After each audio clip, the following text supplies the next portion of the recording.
नमस्कार दोस्तों, मैं अभिषेक अपने YouTube चैनल पर आप सभी लोगों का बहुत बहुत स्वागत करता हूं। आज की इस वीडियो में हम लोग चर्चा करेंगे दल बदल कानून के विषय में। दल बदल कानून कब किसी की सदस्यता रद्द करता है, कोई विधायक या सांसद कब अपनी पार्टी को छोड़ सकते हैं और कब दूसरे पार्टी में सम्मिलित हो सकते हैं, क्या कोई निर्दलीय उम्मीदवार किसी पार्टी में सम्मिलित हो सकता है जीतने के बाद या नहीं हो सकता है, और जीतने के बाद अगर कोई निर्दलीय उम्मीदवार जीता है और फिर अगर कोई पार्टी को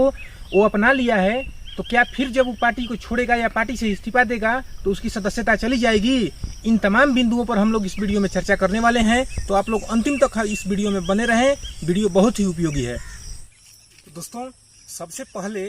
दल बदल कानून के विषय में हम लोग जानते हैं कि दल बदल कानून है क्या। तो पहले क्या होता था कि जिस तरह से आप इस समय देख रहे हैं कि लोग एक गठबंधन से चुनाव लड़ते हैं, जैसे हमारे नीतीश कुमार जी 2020 के विधानसभा चुनाव एनडीए से लड़े थे और फिर अभी देख रहे हैं कि महागठबंधन तरफ आ गए। इसके विपरीत 2015 में महागठबंधन से लड़े थे, फिर 2017 में एनडीए में सम्मिलित हो गए थे और फिर भी ये मुख्यमंत्री बने रहते हैं।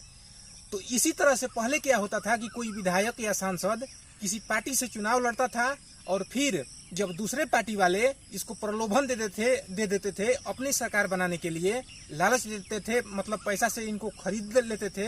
तो उस स्थिति में ये अपनी पार्टी को, यानी जिस पार्टी से ये चुनाव लड़े हैं उसको छोड़ करके और फिर दूसरे पार्टी में सम्मिलित हो जाते थे। तो इसको रोकने के लिए 1985 में राजीव गांधी जी एक कानून लेकर के आए, दल बदल कानून। इसके लिए हमारे संविधान में 52वां संविधान संशोधन किया गया और उसके अंतर्गत 10वीं अनुसूची को हमारे संविधान में जोड़ा गया और उसमें ये प्रावधान किया गया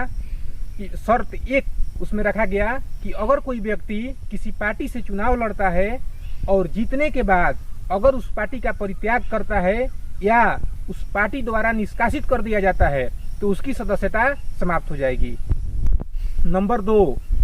अगर वो व्यक्ति निर्दलीय चुनाव जीता है और चुनाव जीतने के 6 माह के अंदर में अगर किसी पार्टी को ज्वाइन कर लिया है और फिर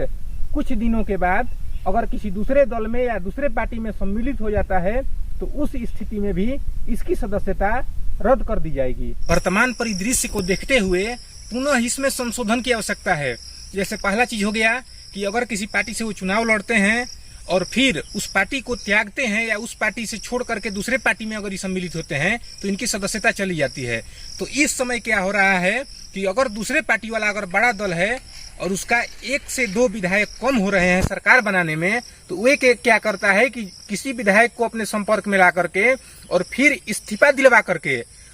मतलब एक तरह से खरीद लेता है कि आप इस समय इस्तीफा दे दीजिए और 5 साल में आप जितना कमाइएगा उतना से अधिक का ऊपर प्रलोभन देता है कि 5 करोड़ ले लीजिए, 6 करोड़ ले लीजिए, और देने के बाद इस्तीफा दिलवा करके फिर अपनी पार्टी में सम्मिलित करा करके और फिर अपनी पार्टी से चुनाव लड़ा देता है। सोचिए दोस्तों कि हमारे देश में इतना गरीबी है और ये राजनीतिक दल वाले इतना रुपया करोड़ों में खेल रहे हैं। तो इस समय इसमें फिर ये संशोधन होना चाहिए कि अगर कोई व्यक्ति किसी भी राजनीतिक पार्टी से चुनाव लड़ता है तो अगले 5 साल तक, यानी जब तक कि उसका कार्यकाल पूर्ण नहीं होता है तब तक वो उस पार्टी को छोड़ नहीं सकता है। अगर किसी कारण पर बस वो इस्तीफा भी देता है तो वो अगले चुनाव में, यानी जब उसका 5 वर्ष पूर्ण हो जाएगा तभी किसी पार्टी से चुनाव लड़ सकता है। इससे क्या होगा कि जो विधायकों की या सांसदों का खरीद फरोख्त होता है उस पर पाबंदी लग जाएगी। और अगला फिर इसमें संशोधन थोड़ा ये होना चाहिए कि कोई भी राजनीतिक दल, ये संशोधन दलों के लिए होना चाहिए, व्यक्ति के लिए नहीं, कि कोई भी राजनीतिक दल किसी भी राजनीतिक दल से गठबंधन में अगर चुनाव लड़ता है और वो चुनाव जीत करके सत्ता में आ जाता है तो जब तक उसका कार्यकाल पूर्ण नहीं होता है तब तक वो दूसरे के साथ गठबंधन नहीं बना सकता है या किसी दूसरे गठबंधन का हिस्सा नहीं बन सकता है। इससे क्या होगा कि जनादेश का अपमान नहीं होगा। नहीं तो वर्तमान परिस्थिति में हम वोट देते हैं किसी और गठबंधन में और फिर चले जाते हैं लोग किसी दूसरे गठबंधन में। जैसे हमारे नीतीश कुमार जी 2015 के चुनाव लड़े थे ये महागठबंधन से,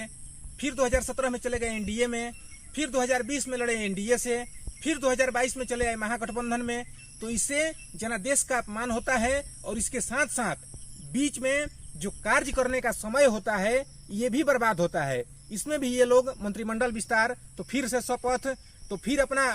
किस तरह से कुर्सी बचाएं, इन सब बातों पर विशेष ध्यान देने लगते हैं। तो ऐसा नहीं होना चाहिए और इसी पर पाबंदी के लिए ये संशोधन होना चाहिए, जिसके विषय में हम लोग चर्चा किए। तो हम लोगों का ये सुझाव आप लोगों को कैसा लगा, आप लोग इस वीडियो में कमेंट करके जरूर बताइए। साथ ही साथ अगर वीडियो अच्छा लगा हो तो अपने दोस्त मित्रों को इसको शेयर कीजिए और हमारे चैनल पर नए आए हैं तो सब्सक्राइब करके बेल आइकन प्रेस कर दीजिए, जिससे हमारे हर वीडियो का नोटिफिकेशन आप तक पहुंचे और आप हमारे वीडियो का लाभ ले सकें।